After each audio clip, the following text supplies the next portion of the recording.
Desde que en el año 1848 el señor Marx con Friedrich Engels publicasen el Manifiesto Comunista, han sido muchos los políticos y muchos los partidos que han intentado implementar el comunismo como un sistema que podría solucionar todos los problemas del país.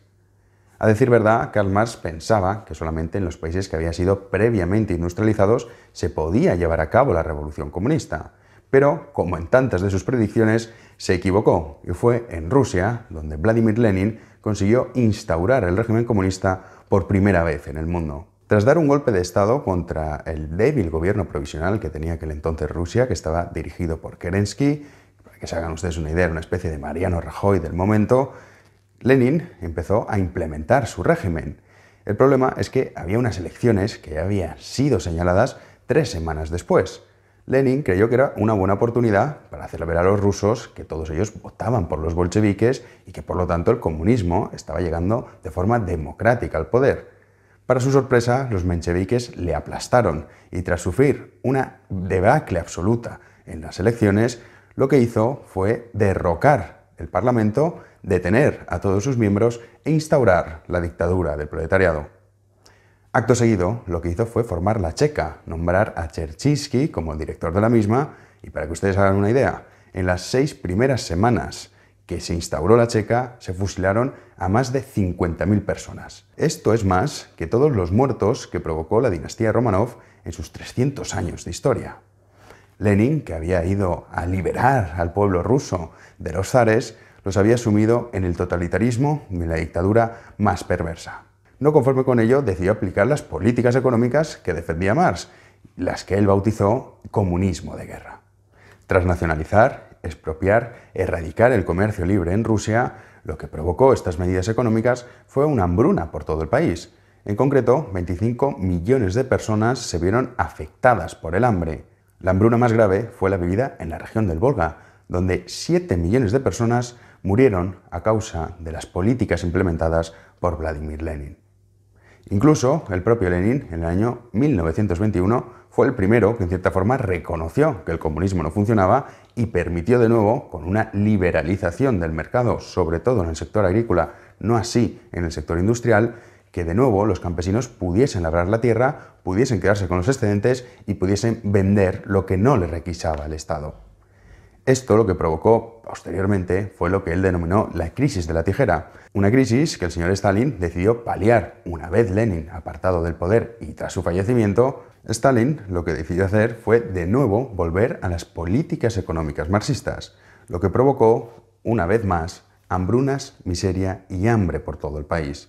La hambruna más conocida es la que acechó a la población ucraniana, una hambruna que se llevó la vida de más de 6 millones de personas. Las madres tuvieron que recurrir al canibalismo. Muchas de ellas tenían que decidir a qué hijo cocinar para dárselo de comer a sus hermanos. Incluso muchas de ellas, en busca de alimento, recorrían cientos de kilómetros, pero jamás volvían. En las calles lo que se veía era gente comiéndose los cadáveres para así no perecer e intentar seguir con vida un día más. Esta hambruna provocada por Stalin se dice que ha sido el mayor caso de canibalismo de la historia de la humanidad. Sin embargo, otros sostienen que fue en la isla de Nacino, en el año 1933, cuando el señor Yagoda, mano derecha de Stalin, que acabaría siendo también, por supuesto, aniquilado, decidió hacer un plan para conseguir enviar a todos los que causaban problemas en este nuevo régimen.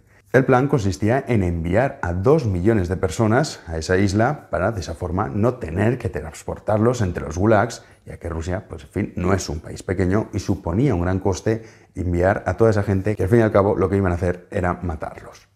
Así pues, el primer experimento se hizo con 6.000 hombres. Cuando fueron a comprobar cuántas personas quedaban, solamente 2.000 seguían con vida.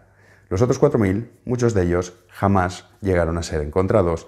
Eso fue lo que supuso el comunismo en Rusia, eso fue lo que supuso la industrialización forzosa por parte del Estado, erradicando la libertad económica y la libertad social.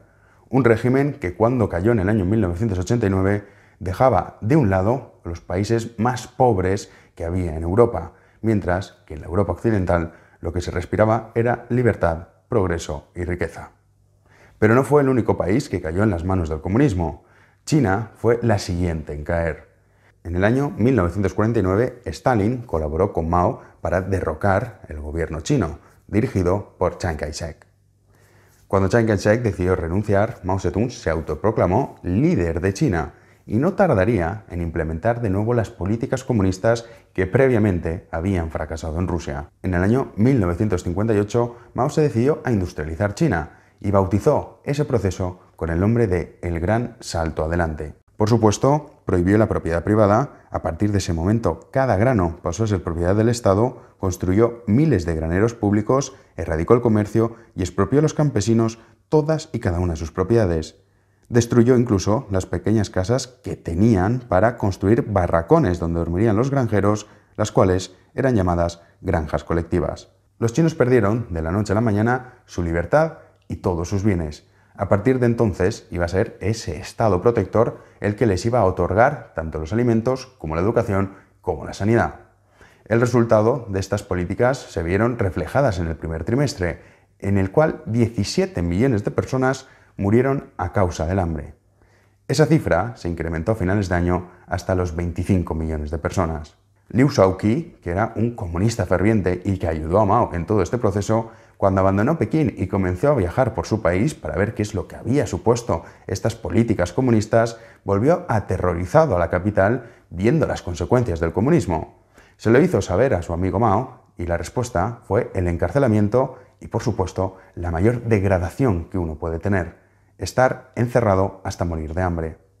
Mao incluso llegó a ordenar que grabaran a su amigo encarcelado para ver cómo se comía sus propias heces y de esa forma intentar sobrevivir un día más.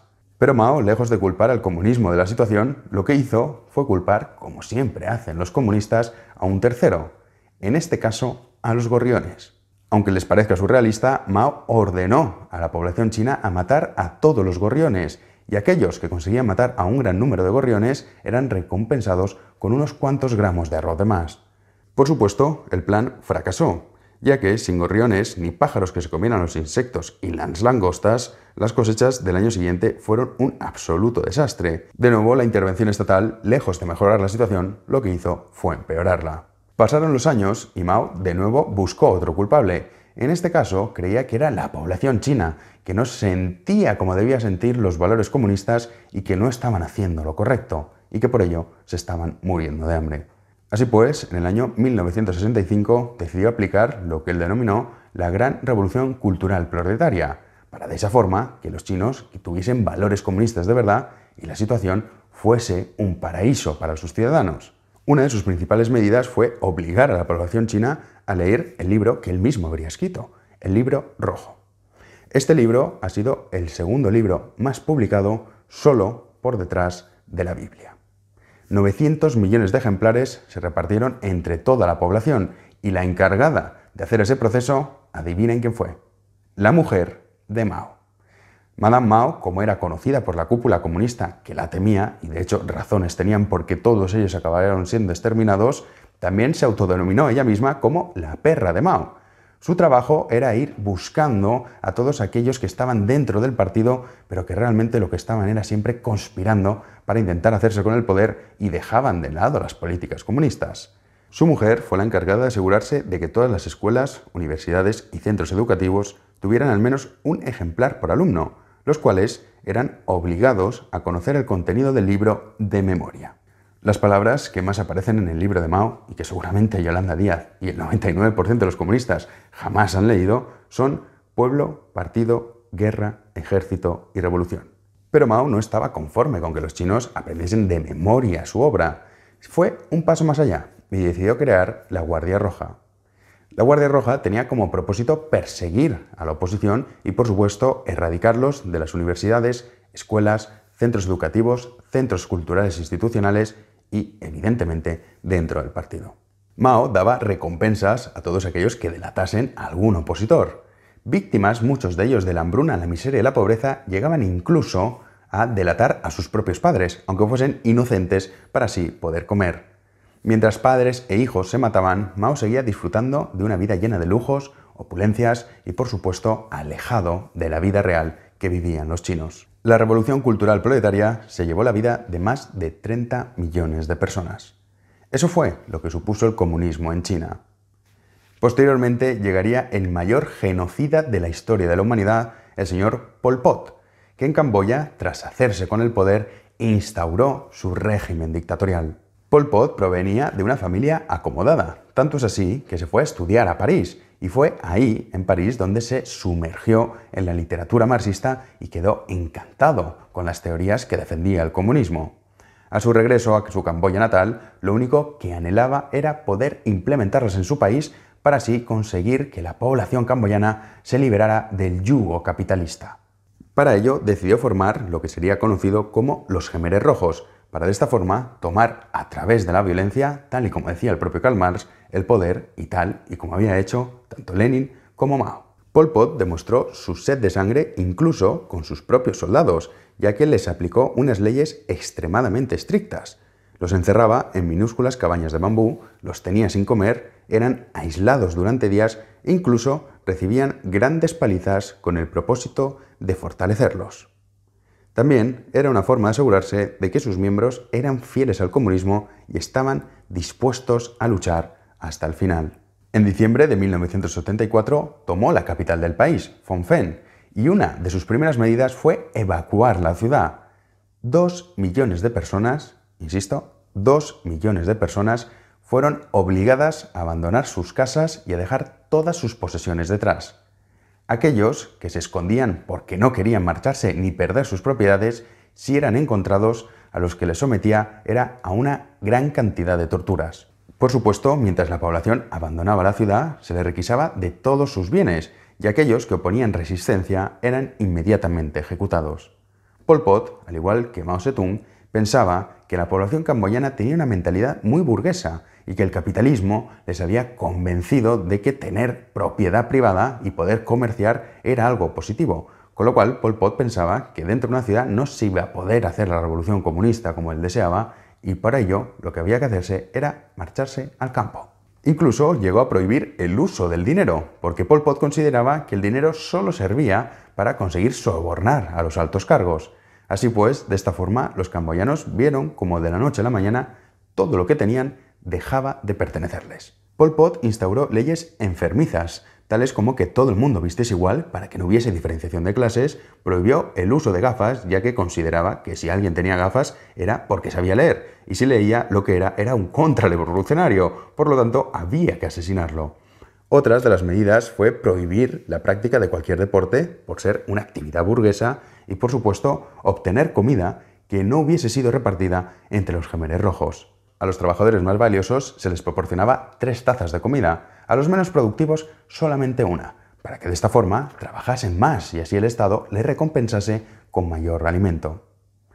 Aquellos que intentaban, víctimas de la hambruna y del hambre, conseguir más alimentos a través de robos o a través de compinches que tenían dentro de los Jemeres Rojos, eran arrestados y sometidos a torturas tales como clavarles hojas de bambú por las uñas para que les saltasen y, por supuesto, enterrarlos vivos para que de esta forma agonizasen y sufrieran hasta el último segundo por haber traicionado a los ideales comunistas.